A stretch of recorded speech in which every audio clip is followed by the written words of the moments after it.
करण नायर की शानदार पारी पर भारी पड़ गई करण शर्मा की शानदार गेंदबाजी। रोमांचक मुकाबले, हारी हुई मुकाबले में मुंबई इंडियंस ने मार ली है बाजी, थमा दी है दिल्ली कैपिटल्स को इस साल की पहली हार।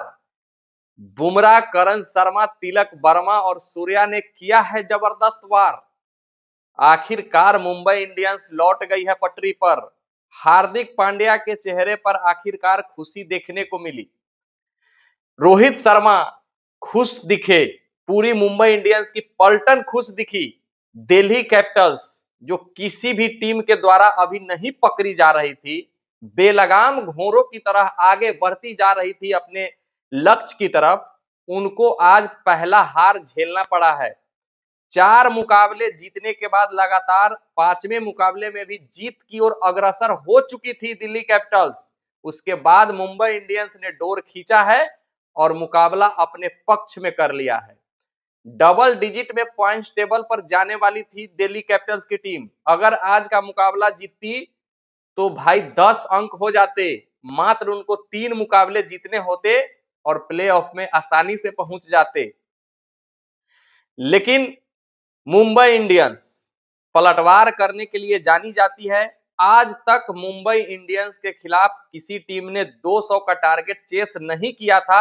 जो रिकॉर्ड बना था वो आज भी रिकॉर्ड कायम रहा है और 206 रनों का जो टारगेट दिल्ली कैपिटल्स को मिला था वो चेस नहीं हो पाई है।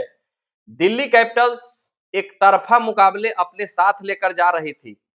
करण नायर 2022 के बाद से पहली बार आईपीएल में मौका मिला आज के मुकाबले में खेलने के लिए। रणजी ट्रॉफी डोमेस्टिक टूर्नामेंट में जबरदस्त परफॉर्मेंस करने के बाद करण नायर ने दिखाया कि नहीं, हम में अभी भी वो पावर है, हम इंडियन टीम में खेलने के लिए रेडी हैं।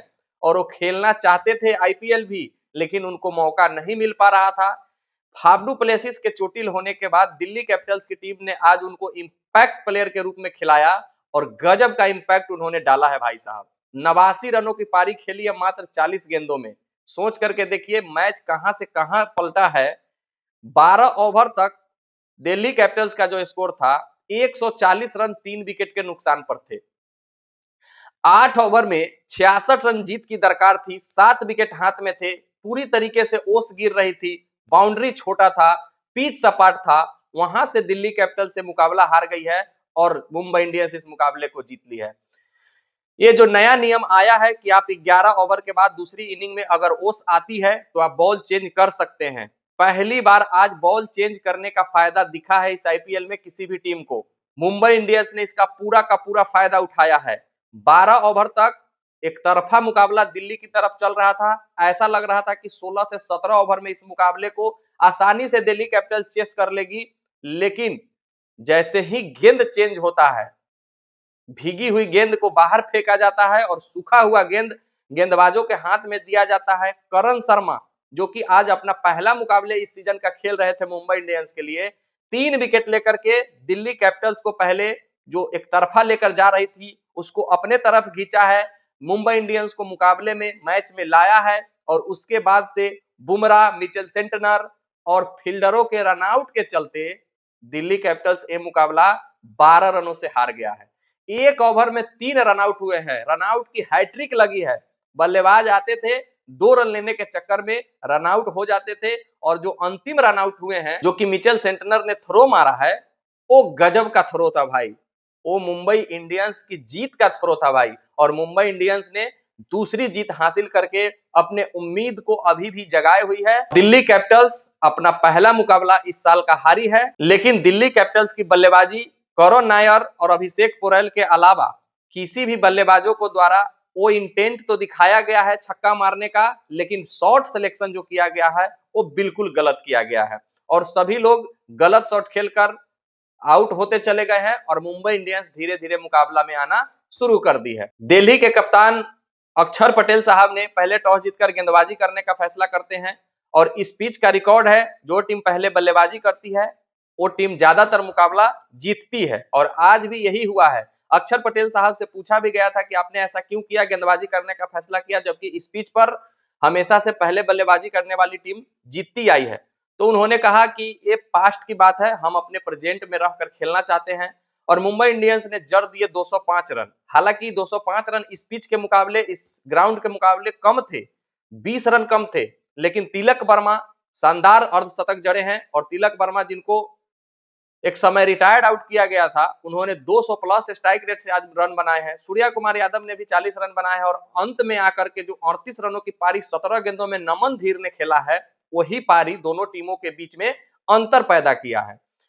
दिल्ली कैपिटल जब बल्लेबाजी करने आती है तो पहले ही गेंद पर स्विंग के जादूगर दीपक चहर ने जैक फ्रेजर मैगर को आउट करके दिल्ली को पहला झटका देते हैं। फिर आते हैं करण नायर इंपैक्ट प्लेयर के रूप में।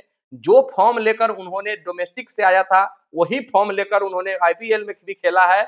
और जसप्रीत बुमराह जैसे गेंदबाज को भी एक ओवर में 20-20, 18-18 रन मारा है। इसका मतलब है कि वो कितना इनफॉर्म बल्लेबाज है, इसी से पता चल रहा था। लेकिन मुंबई इंडियंस ने भी अंततोगत्वा हार नहीं मानी है। 12 ओवर तक तो एक तरफा मुकाबला चल रहा था, लेकिन जैसे ही गेंद नहीं आई है, गेंद सूखा हुआ आया है, उसके बाद करण नायर को, जो बहुत अच्छी बल्लेबाजी कर रहे थे, उसको बहुत अच्छी गेंद की जरूरत थी आउट करने की, और मिचेल सेंटनर ने out of the play ball डाला है, जो कोई भी बल्लेबाज नहीं खेल सकता था उस गेंद को, और बोल्ड मारा है।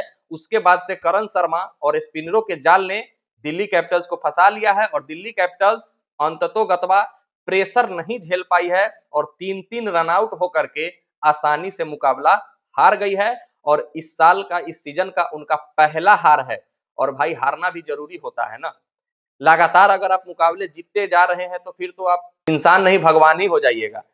तो दिल्ली कैपिटल्स को भी मुकाबला हारना जरूरी था, और आज के मुकाबले मुंबई इंडियंस अगर हार जाती तो वो भी टूर्नामेंट से ऑलमोस्ट बाहर हो जाती। लेकिन उन्होंने जीतकर अभी अपना परचम लहराया है और अभी भी प्लेऑफ की उम्मीद को कायम रखा है। बाकी आप लोग कमेंट करके जरूर बताइएगा कि दिल्ली कैपिटल्स कहां मुकाबला हार गई। करण नायर की बल्लेबाजी अच्छी लगी, करण शर्मा की गेंदबाजी अच्छी लगी। मिलते हैं फिर नेक्स्ट वीडियो में, जब तक के लिए बेस्ट ऑफ लक। धन्यवाद। जय हिंद।